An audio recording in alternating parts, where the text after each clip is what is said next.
kung ang stress strain curve will become now like this.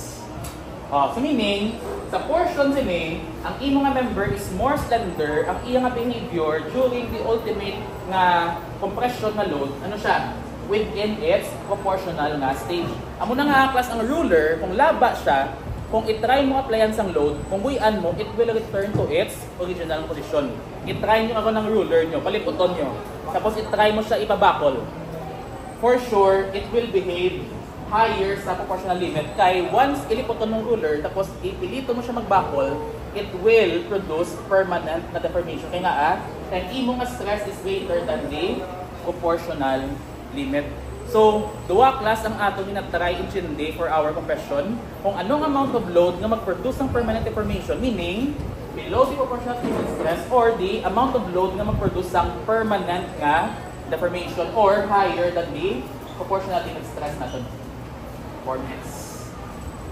Okay? And we will call this tangent between this is ang curve na kuno from beyond the proportional limit and below the proportional limit are tangent. Okay?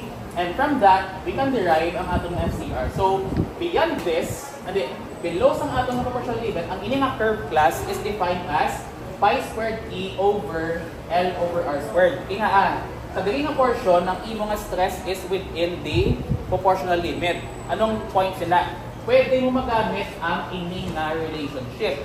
Pero once mag-go beyond ka sa stress, sa proportional limit nimo, ang imo nga modulus of elasticity is not the same anymore sa Hooke's law.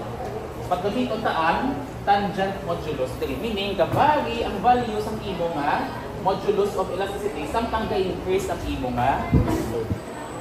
Okay? And this would be the, ano yung sa tawag siya this is the column theory natin.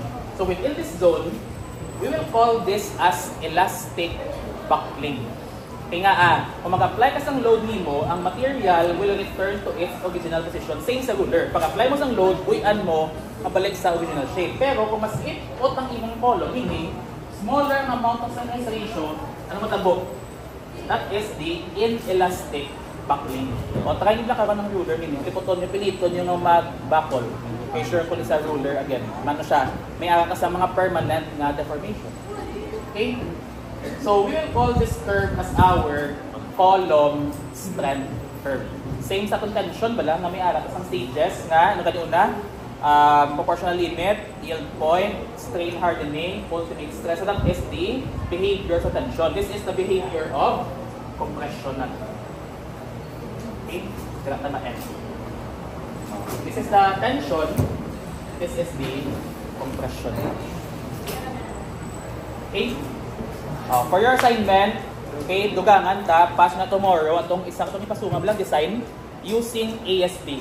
Anong difference kung mag-yield sa the same nga size? Try to compare. LRFD, try to solve this using ASP.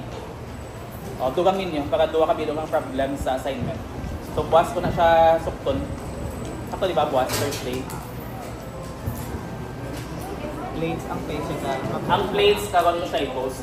Ang plates na mas lawig compared sa assignment. Saan mo sa deadline sa next week, before some quiz. Okay, some plates, tayo collect ko na siya before quiz kita. Okay, so meaning, no plates, no quiz. Ata ng sheet din.